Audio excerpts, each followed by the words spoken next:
Why is share part of the RAMPS Bible study? That's what we're going to talk about today. Hi, this is Jill from the Northwoods, talking about Bible topics one small step at a time. When I put this framework together, read, analyze, meditate, pray, I thought I was done. Ramp, right? This is the ramp to God. And then I just felt something was missing in there. I did this kind of full look at it, like what is missing? We read the Bible, we analyze it so we understand what it's trying to say, maybe that using tools. We meditate on it and roll it around, and then we pray so we can communicate back to God. I thought, okay, that's a pretty good loop right there. But then when I started thinking about it, something just kept tugging at me. When I study the scripture, I kept thinking about, don't keep this sealed inside. Let it breathe. Let it move. Let it go on. Because the idea is that when we're Christians and we read the Bible, it's meant for our building up. And it is. But it is meant also for the building up of other people. That was always something that Paul and the other apostles talked about, building others up. And so while share wasn't part of the original blueprint for this Bible study, all of a sudden I realized, oh my gosh, that's the essential part. We need to share this information with other people, use it to build it up. We're not building a private museum inside of our heart. We're not monks in a monastery trying to work on the word of God so that it doesn't do any good for, I'm not saying monks didn't do any good. They wrote things and it got out, but that's what it is. It has to become visible to the world.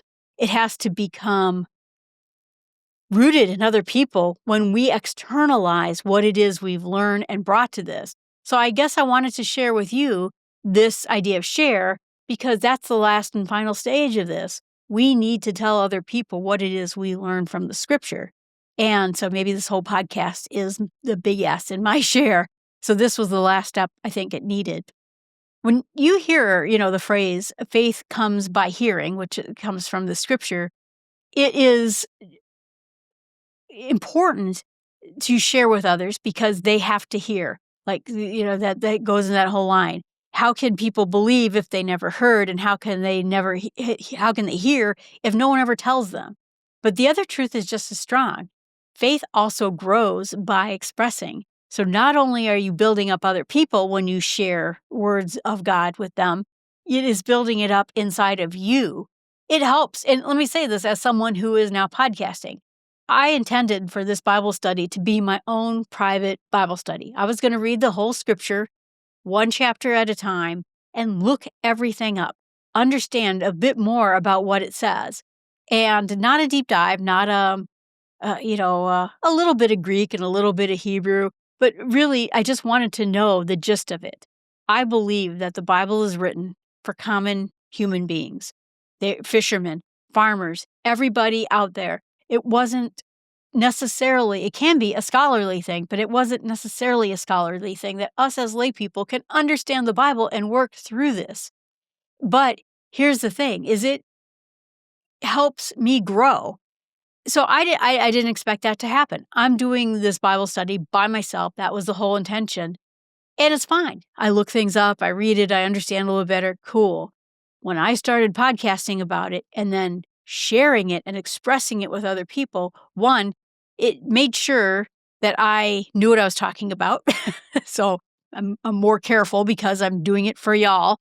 But it also is, in talking about it, helping my faith grow. And I did not expect that.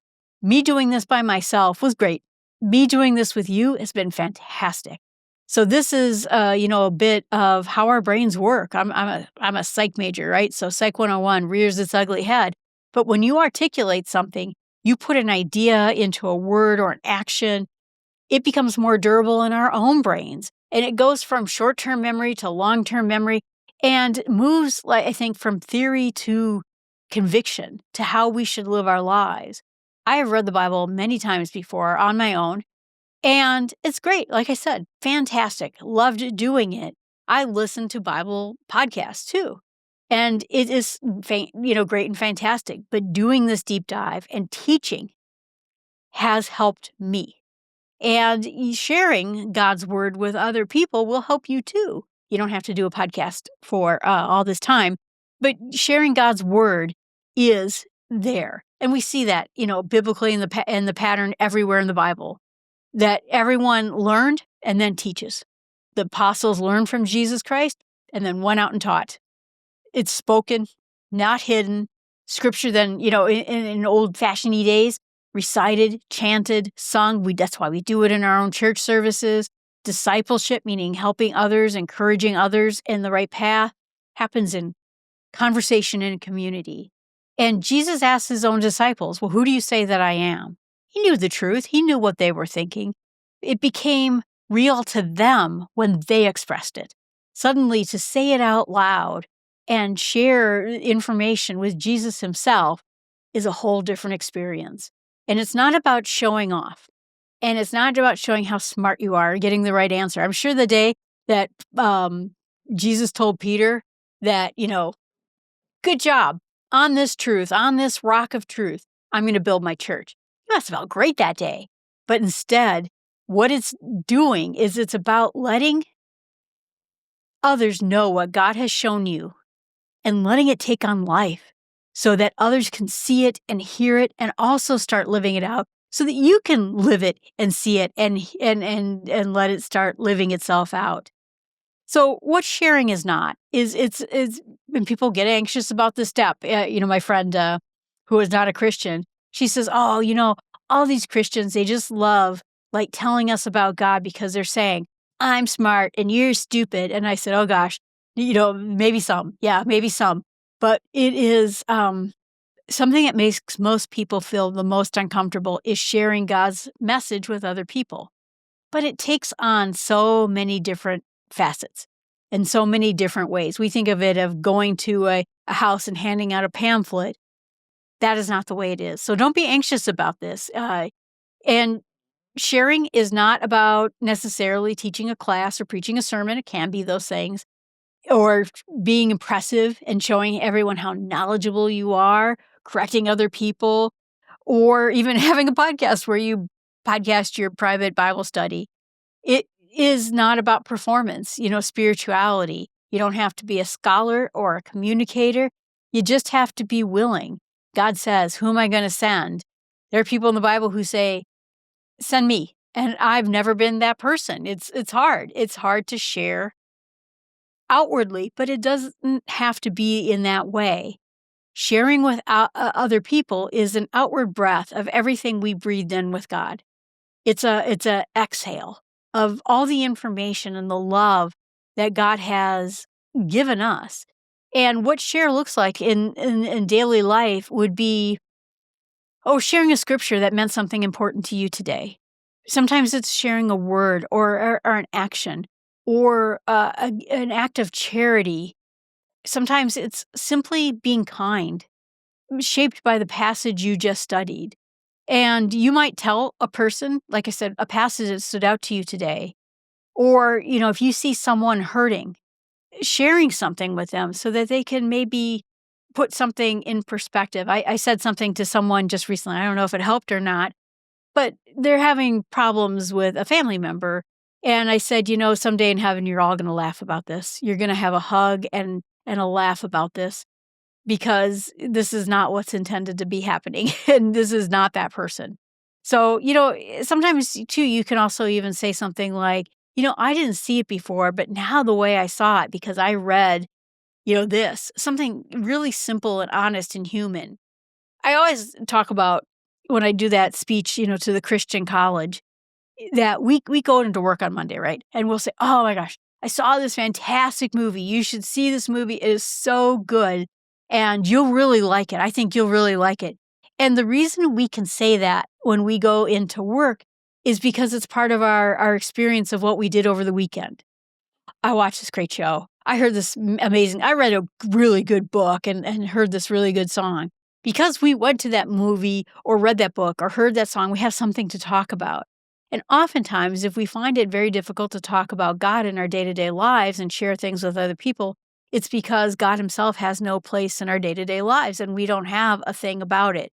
And so you can start just being an honest sharing about things. I always joke about this guy. I see him on Twitter all the time. And every day on Twitter, he says, I guessed Wordle in 5 guesses, but also I went to Mass. He makes it a part of his daily life. And so if someone, at work, what'd you do this weekend, Jill? Well, let's see. I went to church, and then after church, I recorded a bunch of podcasts.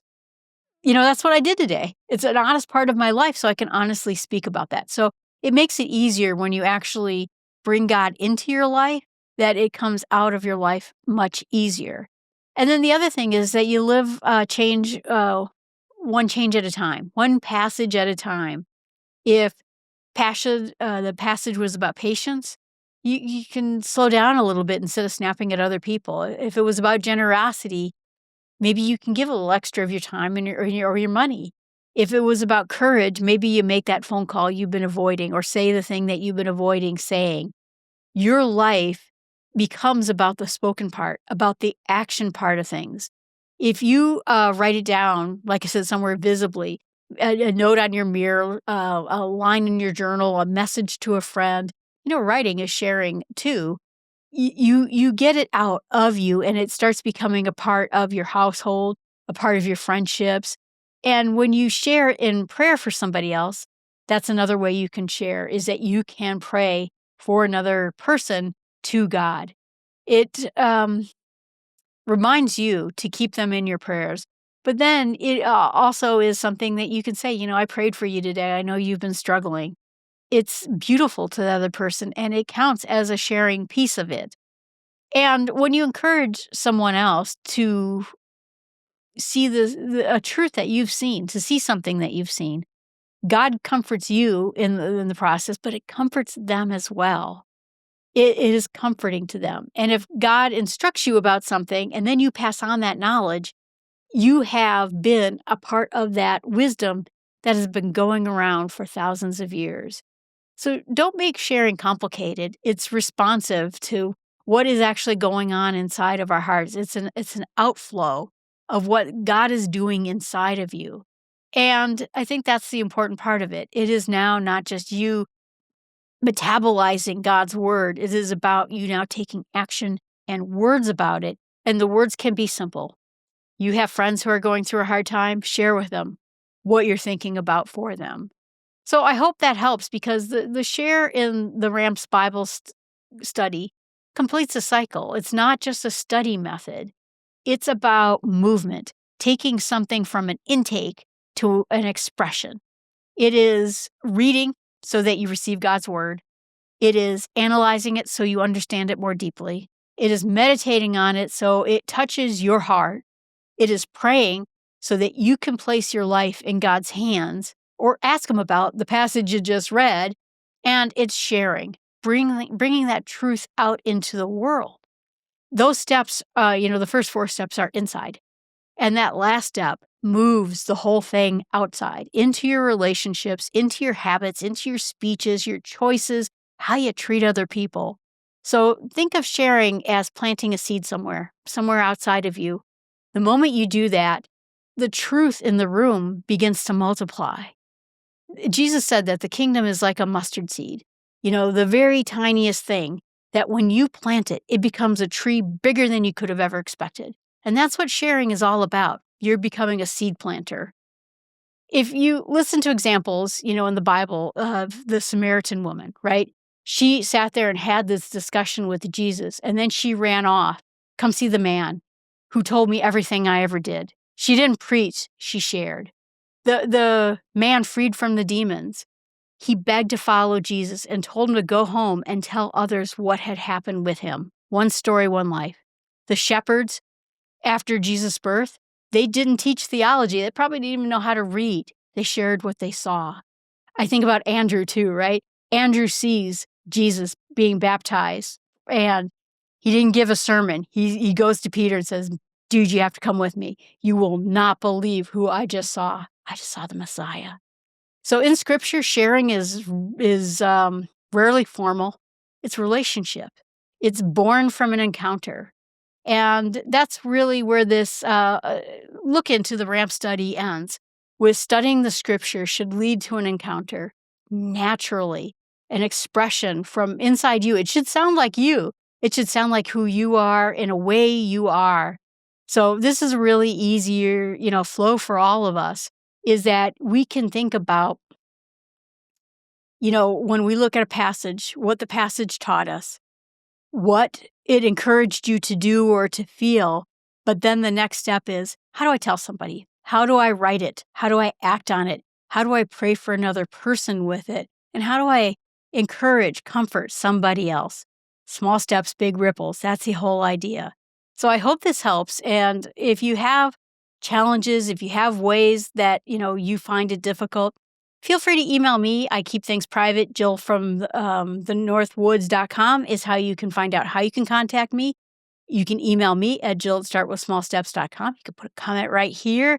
But, that's the idea, is when we ask God to show us one small step of sharing, we're not asking for a platform or a podcast or a YouTube channel necessarily, but we're asking for just one expression of what He's doing in our own lives. And then just let that breathe for a few moments with you. Sharing, like I said, not a part of the original RAMPS Bible study, but when it turned out, it really completed the step. Without share, the study is sealed inside of us. With share, the study becomes a lived testimony. So the next time you're working through the RAMPS Bible study, remember that the scripture is not something you just receive. It is something that God invites you to release to other people. All right, everyone, thanks so much. Appreciate you listening. Anyway, have a great day, and I hope that this has been helpful to you.